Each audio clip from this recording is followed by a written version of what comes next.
Okay, so I want to touch on Geri Halliwell, Ginger Spice, my favorite Spice Girl.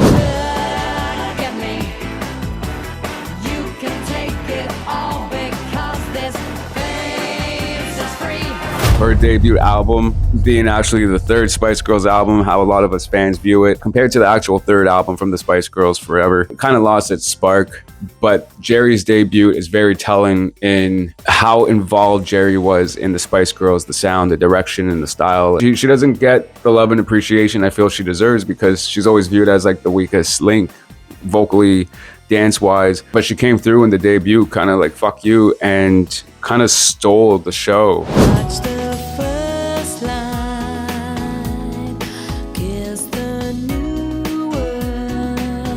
But even in the Spice Girls, she was very involved. You know, a lot of the reason to why the Spice Girls worked out was because of Geri's actions. Like, we know the girls were formed from producers in a house and they were working on the album. She felt that they were moving too slow and trying to get a deal. So she went behind their backs, the producers' backs, to meet up with publishing and other like type of management, and snuck into like the producers and got their masters, stuffed it in her panties and walked the fuck out of there. And even when it came to meeting with other management, trying to get a deal with them, she wore quite revealing things. And, you know, like someone said that it was a cold day, so you can imagine what was visible. But it just goes to show you that she knew how to play the game and knew what to use in order to get in place for things to work. She had the right mindset. A lot of people don't agree with that. In some ways, that women shouldn't have to project themselves in sexual matters, blah, blah, blah. Yes, I agree, but it was a different time. It was a different day. She was smart to work the way she worked because in result, we got the Spice Girls. Now, when it came to her leaving and she went on to her debut, the debut was a nice touch. I think at first she didn't say that she had anything planned, but I'm glad that she acted out in the moment. It was really smart. You know, get it while it's hot. People were looking out for it. It was huge. If anything, and I don't really know elsewhere, but she was huge here in Canada. So her and Mel C were kind of the only ones that really made noise solo-wise. But her especially, like, surprising to see such a successful solo career for Geri, considering that people thought she was the weakest link. So the debut album, you know, it got criticized for being all over the place in certain ways because it had different types of genres involved, and the consistency of pop music or one sound wasn't there throughout. Later on, other artists would do exactly that. Have a little bit of this, have a little bit of that. So she was very much ahead of her time. But a lot of us actually consider that to be the third Spice Girl album.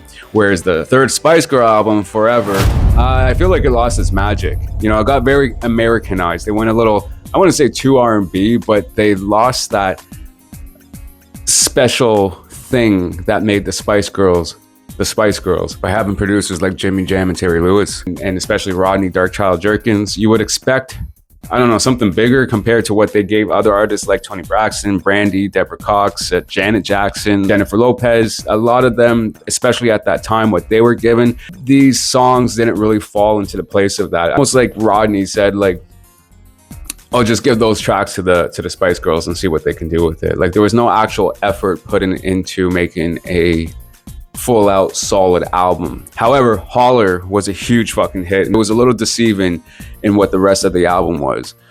So you were led to believe that this is what you were going to get. I don't know. For me, it didn't really land. Like, it's a good album. Don't get me wrong. I just feel like it lost its magic. Now listening to it, it's neat to hear where Rodney was producing wise and where he was going. Like the next few years, what he gave to like J-Lo, Toni Braxton and Brandy and such. You can kind of hear the early productions of it being brought into where he was going. All I'm saying is that it could have been better, given that they were such A-list producers.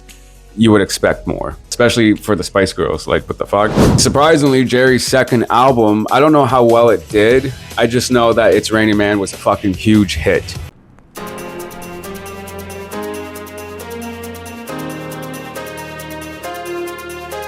Especially here in Canada. Like, it was all over Much Music. When I think back to, I think it was what, 2001? Like, I still remember the video on the countdowns. Like, it's a huge part of that year for me. But the main thing is that she came in with that new body, like really slimmed down, toned up the fucking abs, and in the video itself, for someone that can't dance, she sure danced. Flexibility, the technique, everything was really on point. I think they said that the only time they had a double, like a stand-in, was for the flip. everything else she did, which is impressive for someone that can't dance and that was really like shat on for not being able to catch on choreography and shit like that. I feel I have a dance history in my background. I used to teach dance, so like I was impressed to see. I just watched a video recently, so I was like, I left feeling impressed by, like, wow, she really stepped it up and went full out. Originally, that wasn't supposed to be the first single. They had a single plan from the album Scream If You Want to Go Faster, but the directors from the movie, Bridget Jones' Diary, approached her and asked her to do this cover, which in my opinion was a smart move. For her to agree on and make that the actual lead single, because the rest of the singles that came after, they didn't really do well. It's Raining Man was really the only one that it's her biggest hit. That's literally it. Other ones, they didn't land. Callin' Me, it's a beautiful song. I feel like that has like such a nice vibe to it.